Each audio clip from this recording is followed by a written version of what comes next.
Hi hello அன்பு நண்பர்களே, அனைவருக்கும் இனிய வணக்கம். இன்றைக்கி நம்ம இந்த வீடியோவில் எதை பற்றி பார்க்க போகிறோம் அப்படின்னு பார்த்தீங்கன்னா, டிஎன்பிஎஸ்சி குரூப் 4 உடைய கட்டாப்பை பற்றி தான் இந்த வீடியோவில் நாம் இப்பொழுது பார்க்கலாம் வாங்க. தமிழகத்தில் டிஎன்பிஎஸ்சி குரூப் 4 உடைய கட்டாப் மதிப்பெண்கள் தேர்வு முடிவுகள் விரைவில் வெளியிட இருக்காங்க. எல்லாருமே எதிர்பார்த்த மாதிரி குரூப் 4 உடைய கட்டாப் ரொம்ப கம்மி தாங்க. வரலாற்றிலேயே இந்த டைம் தாங்க கட் ஆஃப் குறைஞ்சிருக்கு அப்படின்னு சொல்லலாம். ஸோ டிஎன்பிஎஸ்சியை பொறுத்த வரைக்கும் நிறைய பேர் மறுதேர்வு நடத்தப்படும் அப்படின்ட்டு நிறைய பேர் குறிப்பாகவே சொல்லியிருக்காங்க. ஸோ டிஎன்பிஎஸ்சியில் நிறைய சவால்களை நீங்கள் ஃபேஸ் பண்ணியிருப்பீங்க. கவர்மெண்ட் ஆஃபீஸர் ஆகணும் நிறைய பேர்த்துக்கு நிறைய கனவுகள் இருக்கும்.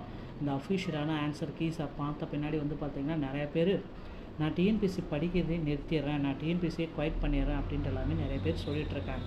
ஸோ இது எல்லாமே பார்த்திங்கன்னா டிஎன்பிஎஸ்சியில் ஏன் இந்த மாதிரி ஒரு குழப்பங்கள் நடக்குது அப்படின்னு பார்த்தா, இந்த குரூப் 4 உடைய எக்ஸாம் நடந்ததுலேருந்து நிறைய பேர் நிறைய விதமாக தவறுதலாக பேசிகிட்ருக்காங்க.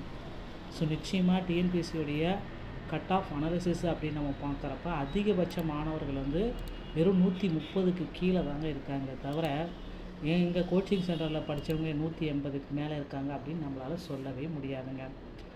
ஸோ இதுதான் நமக்கு கிடைச்ச ஒரு மிகப்பெரிய ஒரு அப்டேட்டு. 20,000 வேக்கன்சிஸ் பார்த்திங்கன்னா உயர்த்த போகிறதா சில அன்அஃபிஷியலான தகவல்கள் வந்திருக்குங்க.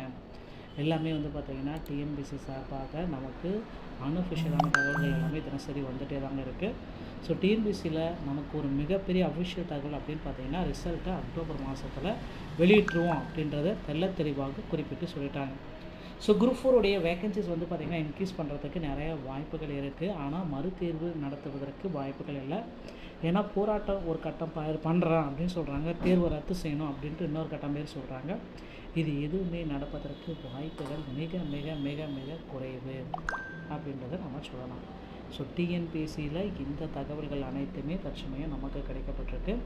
இந்த குரூப் 4 உடைய கட் ஆஃப் மதிப்பெண்களை பொறுத்து தான் டிஎன்பிஎஸ்சி மாணவர்கள் எவ்வளோ பேர் உள்ளே போகிறாங்க, அதை பொறுத்து தான் மக்கள் அனைவருமே டிஎன்பிஎஸ்சி மேலே ஒரு சில நம்பிக்கைகளை வைத்திருப்பாங்க. ஓகேங்களா? ஸோ அந்த நம்பிக்கைக்கு அடையாளம் அப்படின்னு நம்ம பார்க்குறப்ப இந்த குரூப் 4 தேர்வு அப்படின்றத நிச்சயமாக நம்ம சொல்லலாங்க. ஸோ இந்த கட் ஆஃப் ப்ரெடிக்ஷன் எல்லாமே முடிச்சுட்டாங்க. இந்த ஃபைனலான டென்டேட்டிவ் கீ மற்றும் ஃபைனல் ஆன்சர் கீஸ் இன்னும் ஒரு சில தினங்களில் டிஎன்பிஎஸ்சி சார்பாக வெளியிட்டுருவாங்க. அதுக்கப்புறம் இந்த கட் ஆஃப் மதிப்பெண்கள் நிறைய மாறுபடும். அதுக்கப்புறம் கிரேஸ் மதிப்பெண்கள் வழங்குறாங்களா இல்லையான்றது தெரியும்.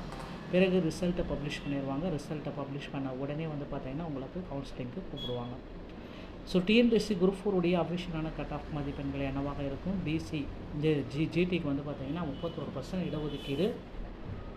அவங்க விஏஓ போகிறப்ப 150, junior assistant 151, forest assistant watcher 145, typist 140, steno typist 135, PSTM இருக்குது அப்படின்னா 120, ex servicemen transgender district widow NCCs post அப்படின்னா 118ங்க. பிசி 25.5% இடஒதுக்கீட்டில் வராங்க. VAO 145, junior assistant 144, forest watcher 139, typist 135, steno typist 133, PSTM 118, ex servicemen transgender district விடோவாக இருக்கும் பட்சத்தில் 115. அடுத்து பிசி முஸ்லீம் 3.5% இடஒதுக்கீடு. விஏஓ கேட்டகரிக்கு 140, junior assistant 139, forest watcher 133, typist 130, steno typist 130, PST 115, ex servicemen transgender district widow வந்தால் 110ங்க.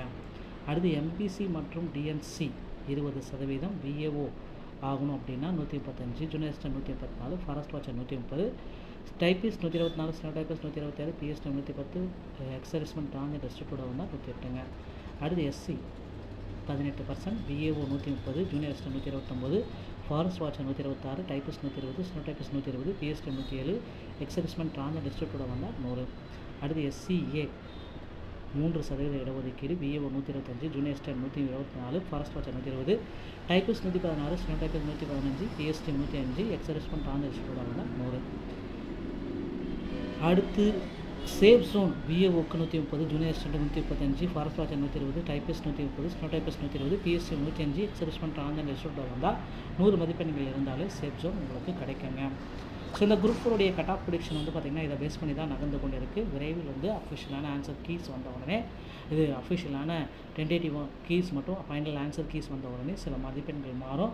ரிசல்ட் வந்து பார்த்திங்கன்னா அக்டோபரில் நம்ம வெளியிட்டுருவாங்க. பொறுத்துங்க பார்க்கலாம். டிஎன்பிஎஸ்சி சம்பந்தமான செய்திகள் அனைத்தையும் உடனுக்குடன் பெற நீங்கள் நம்மளுடைய சேனலோட இணைந்திருங்கள். மீண்டும் ஒரு நல்ல தகவலோடு நான் உங்களை சந்திக்கிறேன். நன்றி, வணக்கம், தேங்க்யூ.